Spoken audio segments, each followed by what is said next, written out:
Mark Webb returns to the big screen after his adventures in Spider-Man with another low-key kind of movie, something a little bit more similar to his 500 Days of Summer, a movie that I really liked, and this time he brings with him Chris Evans, Octavia Spencer, Lindsay Duncan and some other actors that you may be familiar with. The basic story here is Chris Evans is Uncle Frank to a little girl called Mary who is having to start school now. She's a little bit more advanced than some of the other kids there, and this sticks out fairly easily.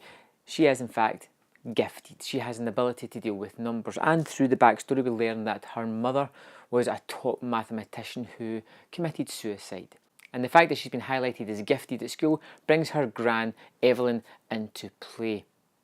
Now she is also a mathematician who had huge promise in her daughter and wants to take this young person and mould them into another genius type mathematician. But Frank doesn't want that. He wants Mary to grow up being a normal, well-adjusted little kid, unlike his sister, who was kind of forced into this box by her mother and not allowed to live.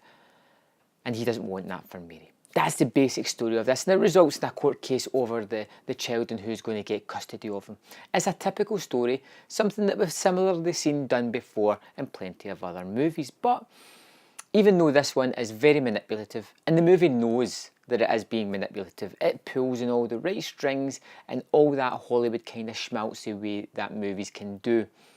But even though it does that, even though it is being very manipulative, I was happy to let it do it to me because I was interested in these characters. I liked Jenny Slate as Mary's teacher. I really liked Chris Evans as Frank, the guy who has kind of turned his back on academia and just wants to live a simple life and wants to make sure that this girl just has a great childhood and grows up to be a well-adjusted person.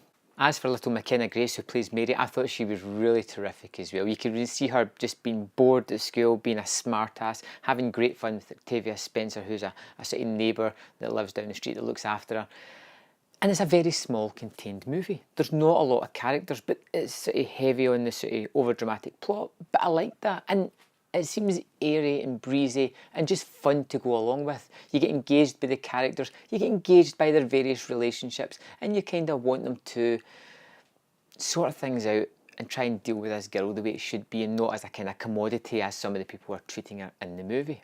I also like the fact that when it comes to the court case, even though you have mother and son fighting against each other for sort of guardianship of this young child, they don't have a sort of down and dirty fight. In the courtroom, yes, but after the courtroom, they'll quite happily have these walks and discuss certain aspects of each other's life.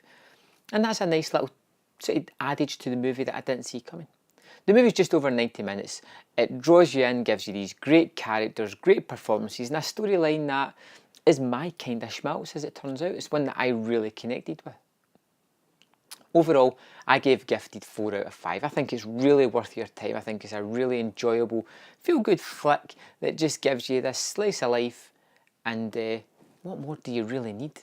I liked Gifted. Please check it out. I think you're going to love it too. If you've seen it, let me know in the comment box below what you thought of it. If you liked it, if you didn't like it, why you did and why you didn't. And I'll see you next time on Man vs. Film.